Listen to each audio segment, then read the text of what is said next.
आज एक एकादशी है। एकादशी की बहुत बहुत हार्दिक सबको बधाई। तो चलिए देखते हैं एकादशी को लड्डू गोपाल की पूजा कैसे करनी चाहिए हमें।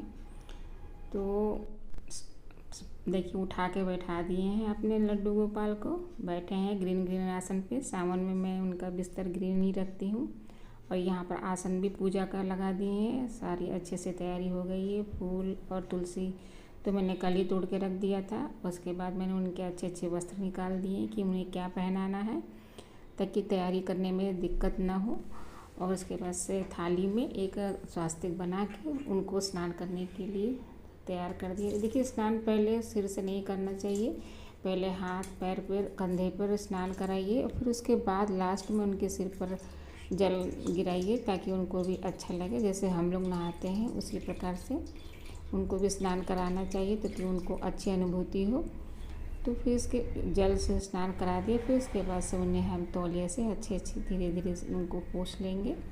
फिर उसके बाद से उनको वस्त्र धारण कराएंगे। तो मैं सावन की ये पहली एकादशी है, तो मैं इन्हें ग्रीन ही वस्त्र धारण कराऊंगी। ग्रीन और येलो का कॉम्बिनेशन है, क्योंकि ग्रीन और येलो के ऊपर बहुत ही अच्छा भी लगता है। इन्हें ये कलर भी बहुत पसंद है। तो इस तरह से मैं इन्हें वस्त्र पहनाऊंगी। देखिए ऊपर का पहना दिया चोली, नीचे का अभी पहनाना है। देखिए ये तैयारी हो गई इनकी। मैं जेवर भी सोच रही थी मैं क्या पहनाऊँ, इन पे क्या अच्छा लगेगा, हैवी पहनाऊँ या हल्का पहनाऊँ। तो सोच रही थी कौन सा पहनाऊँ। पहले इन्हें देखे क्या पसंद है कान्हा जी को। तो ये ग्रीन वाला पहनाया हमने। थोड़ा लंबा लग रहा था, बड़ा लग रहा था, अच्छा लग रहा था। फिर सोचे थोड़ा और एक बड़ा भी है उसे पहनाऊँ, तो कान्हा जी को ये बिल्कुल नहीं जचा। फिर ये छोटा वाला पहना दिए। गले में सटा हुआ है, ये अच्छा लग रहा है। फिर पुष्पों की से इनकी सेवा की, पुष्पों की वारिस की, क्योंकि पुष्प की वारिस और पुष्पों की सेवा इन्हें बहुत पसंद है। और फाइनल देखिए इन्हें मुकुट लगा के, बाल लगा के इनकी इस तरह से प्रस्तुति करके इन्हें आसन पर बिठा दिया।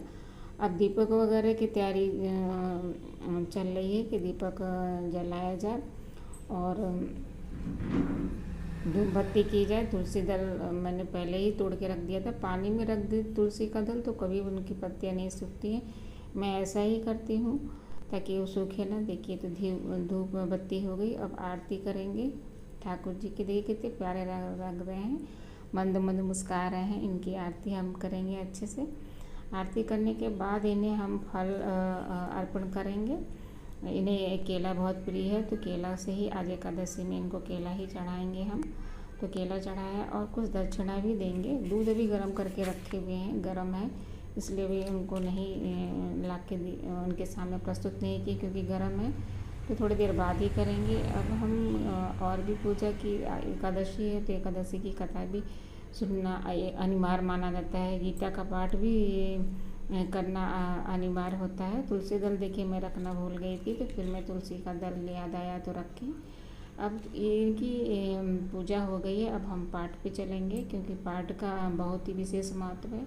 ये कितने प्यारे लग रहे हैं हमारे बिहारी जी लड्डू गोपाल, मंद मंद मुस्कुरा रहे हैं। ये कलर कितना जच रहा है इनके ऊपर, कितनी इनकी छटा देखते ही बन रही है। मन कितना प्रसन्न हो जाता है। मैं तो कितने भी दुखी रहती हूँ, मन उदास रहता है, इनके सामने आने पे सारा जो मन का उदासीपन है वो दूर हो जाता है और टेंशन दूर भाग जाता है। बहुत प्रसन्न रहती हूँ। अब एकादशी का पाठ करेंगे। एकादशी में इनकी जो व्रत कथा है ये सुनने का विशेष महत्व है। इसमें एक बहुत सुंदर सी भी कथा है, जो अर्जुन को श्री कृष्ण बताते हैं। अर्जुन जो पूछते हैं एकादशी का व्रत क्यों करना चाहिए, इससे हमें क्या लाभ होता है, तो श्री कृष्ण बताते हैं, एकादशी की व्रत की महिमा बताते हैं। तो मैंने पाठ कर लिया। उसके बाद मैं भगवद गीता भी थोड़ा सा पढ़ती हूँ। मैं डेली भगवद गीता पढ़ती हूँ और जहाँ मेरा ख़त्म होता है वहाँ पे थोड़ा सा धागा लगा देते हैं, ताकि नेक्स्ट दिन वहीं से स्टार्ट किया जाए। तो यहाँ तक मैं पढ़ चुकी थी, अब आगे से पढ़ना है।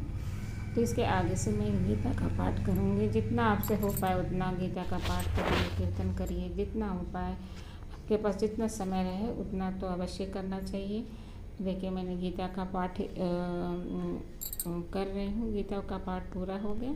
अब देखिए अब दूध जो ठंडा हो गया लाके बिहारी जी के पास हमने रख दिया कि ये ग्रहण करें पाएँ और प्रेम से दूध और केले का आनंद लें और हम सभी को अच्छा अच्छा आशीर्वाद दें। वो प्रसन्न रहें। हरे कृष्ण हरे कृष्ण।